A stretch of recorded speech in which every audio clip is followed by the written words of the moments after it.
There's this business school one-on-one quote that I love that says, revenue is vanity, profit is sanity, and cash is king. And this episode is about that. Sales is what really turns your brand from a hobby into a business. This final episode in this 8-week course is about sales and revenue growth. This is really the livelihood of your business. No matter how beautiful your branding is, how great your product is, if people aren't buying you. But a great sales strategy is about understanding your customer psychology and using data while crafting great offers and creating sort of systems that allow you to scale without burnout. So let's break it down a little bit.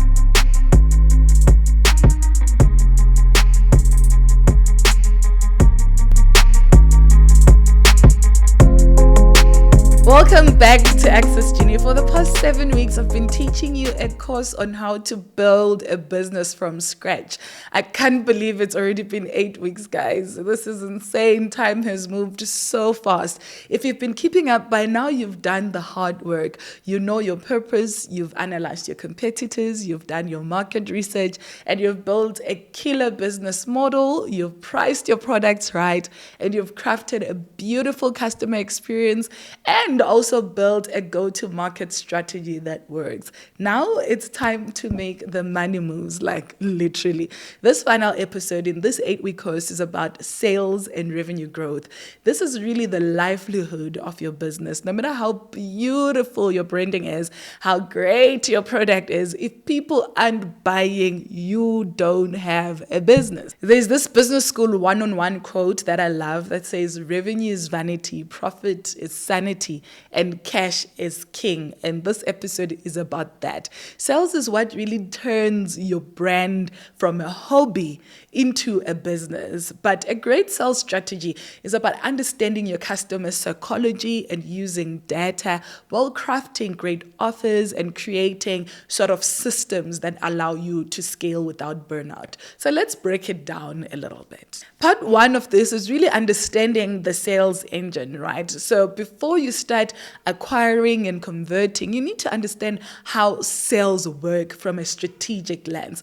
Think about sales as like planting and nurturing a seed, right? Which is not really about just getting somebody to swipe their card, but really about creating awareness, generating interest, building trust, providing value to your customers, creating urgency and converting that into revenue and delighting them so they return and they buy and buy again. This is your customer journey from the first touch point to repeat purchase, right? So you need to understand that part more deeply. That's your customer journey. And we've covered this customer journey in depth in this 8-week course. If you haven't watched that, go and watch it now. That's the first part and the most critical part. And then part two of a great sales strategy is really having a good customer acquisition strategy, which is all about finding the right people. This is important because customer acquisition is that process of attracting and converting new customers. And it's not just about any customers, but the right customer, because the right customer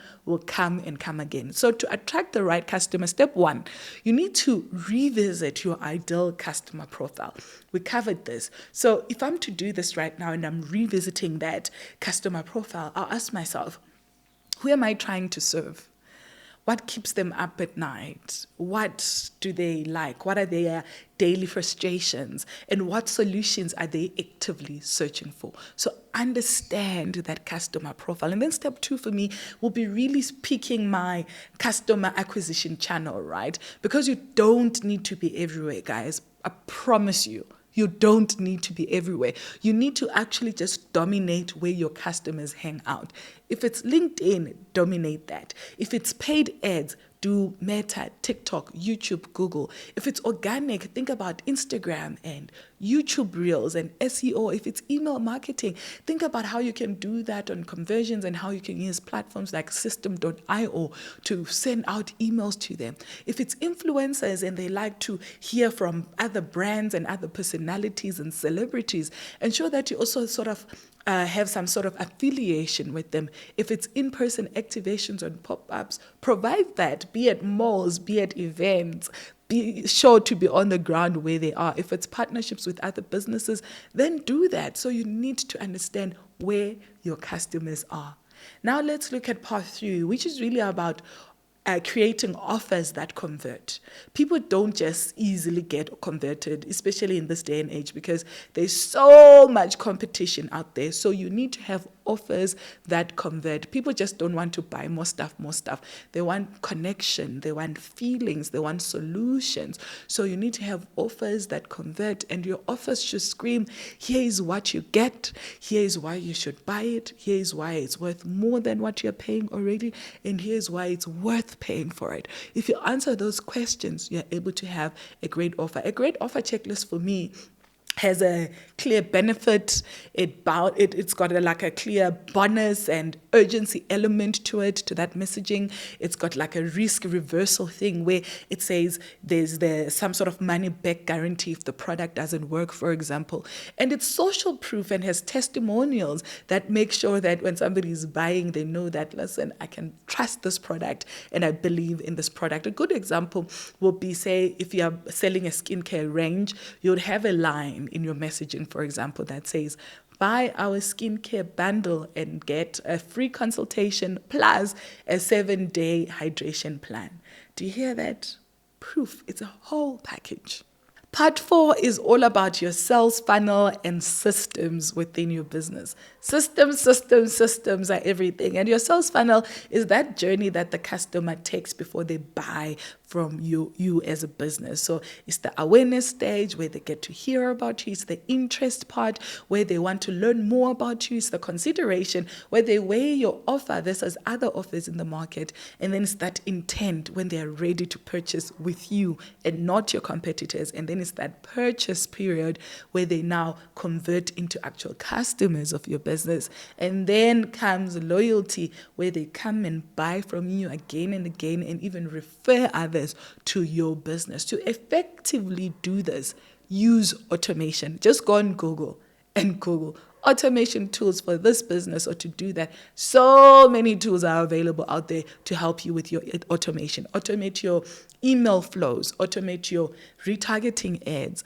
automate even your abandoned cart sequences, automate your WhatsApp broadcasts. Automate everything so that you can take a step back and focus on making money within the business and not be worrying about sending an email to somebody who didn't make a purchase and left something on their cart. A good example for me, if I had a clothing brand, for example, would be ad, Instagram page, discount pop-up, email series, purchase, thank you, and a review request, loyalty, give a referral code, have a loyalty reward system, etc. So that's a whole journey that I'll take with my customers. And I like using system.io for this. Click the link before if you want to check out system.io and see how you can build this sort of email sequences that can ensure that you automate the relationship that you have with your customers. Part 5 is all about closing that sale and handling objections that you can get with your customers, because business is not easy and sales objections are really normal and you need to expect them and be prepared for them as a business, for example. Some common objections that you could expect, for example, are people saying your product is too expensive, or somebody even coming in and saying, I don't know, I need to think about it and think about whether I want to buy this product or not. Or somebody who says, I'm not sure if I can buy from this business. I don't trust them yet. It's my first time experiencing them. I don't know if I trust them. So to ensure that you are on the right side of this, you must try, for example, asking them questions and having that sort of conversation with them. If somebody comes and says, I'm not sure, I don't trust, let me think about it, ask, what's holding you back? And use that emotion and that information to do better, and also use that information to use that strategy that's called the feel, felt, and found framework. This one would sound something like this. So if somebody were to come and say, I don't trust the product, let me think about it, or I'm not sure, I would say, I understand how you feel. Other clients have actually felt the same way as you, but they found that once they try our products, they see that the value actually outweighs the cost of buying the product. Do you see it? make them seen, make them heard, make them felt, make them feel like you care about them. Try that. It works every time, I promise you. Then part 6 of this sales journey is really about retention, right? And making sure that your customers come back. You don't want anybody to just buy once from you. You want them to come back, because your most profitable customers are repeat buyers and people that refer others. And you need to treat those people like royalty. And there are a lot of tools that you could use to ensure that you retain your customers. For example, loyalty programs are huge in this. So if your business doesn't have loyalty programs, you're missing out. Get them there.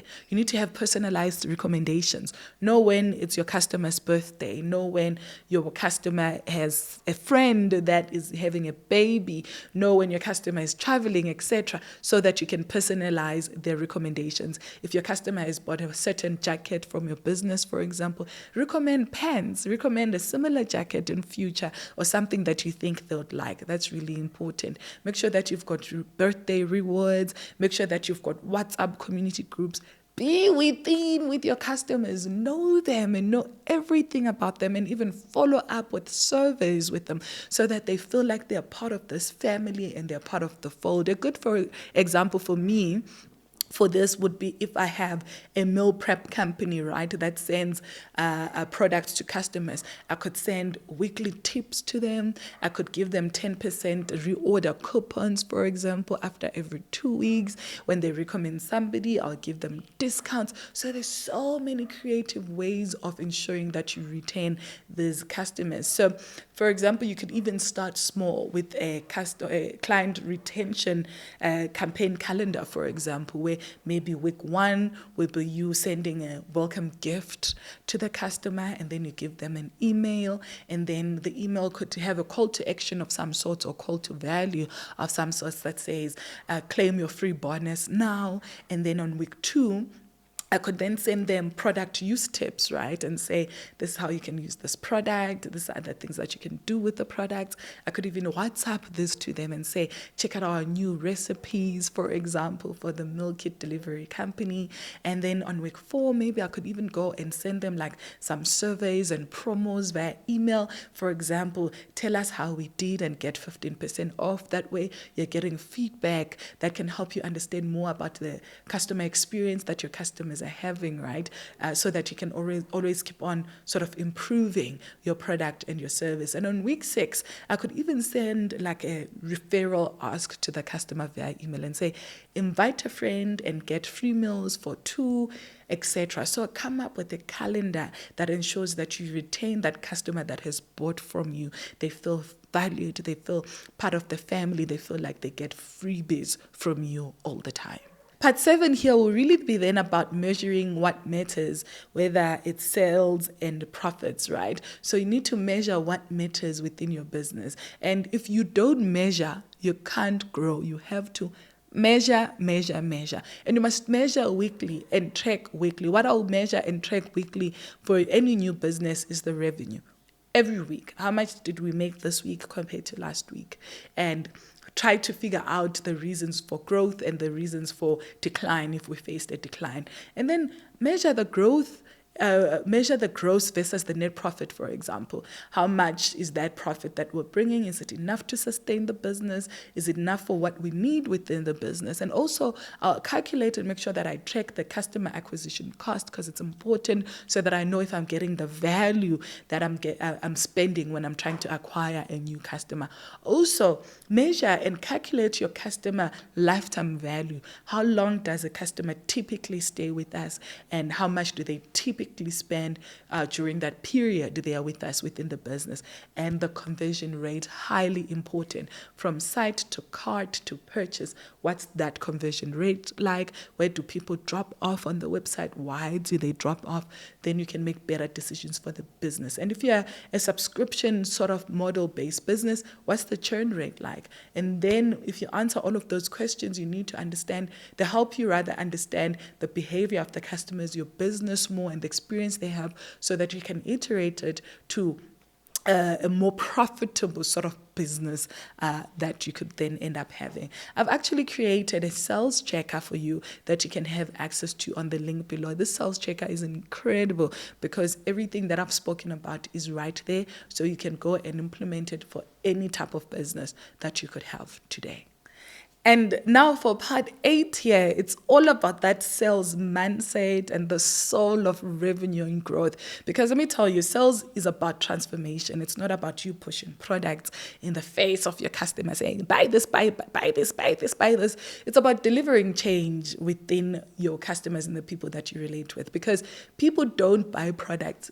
No matter what anyone says, people don't buy products. People buy outcomes. People buy identity. And most importantly, people buy feelings. So great salespeople don't close deals. They actually open new relationships. And to do this effectively, this is the final action plan I want you to follow when you are now going to the market and ensuring that you're getting new customers. This is what you should do. Number 1, revisit your customer profiles and understand them deeply. Know who they are and all of that shebang that we spoke about. Number 2, choose 2 primary acquisition channels. I don't know if it's on the ground, it's on markets, it's on social media, wherever they are. Choose at least 2 primary channels that you can use. And number 3, you need to build an irresistible offer, an offer that your customers would love and gravitate towards, and make sure that it's bulletproof, make sure that it's exciting for them. And then another thing that you need to do is automate a simple sales channel so that you can just watch it do its magic from the sidelines while you do your work and do deliveries, etc. Have that automated sales funnel that can do the work for you. And then you need to also set up weekly sales metrics dashboards that can help you understand exactly what's happening within the business every single week. Also, create sort of a 30-day retention calendar so that you know exactly from the time we get to know about this customer for the next 30 days, this is what we're going to be doing, and this is how we're going to ensure that we retain this customer. And in fact, this customer can refer other people to our business. And another thing you can do is scripting your top 3 objection handling responses. When people say this, what do you say in response? When people say this, what do you do? So have a response to at least the top 3 objections that you can get from customers within your business. And finally, ensure that you start selling like a problem solver, not a pusher. So get into that customer's mind. What problem are they facing and how are they experiencing it? And solve that problem for them. Don't push a product in their face. No matter what you do, do not push a product. I hope this lesson was really helpful for you. Please take those tools from this entire 8-week course, tweak them, refine them, make sure that your business is growing. And I promise you, if you apply what we've learned over the last 8 weeks, you're going to take your business to the next level. Thank you so much for watching. I hope it helped you, and I can't wait to see you again next week. Bye for now.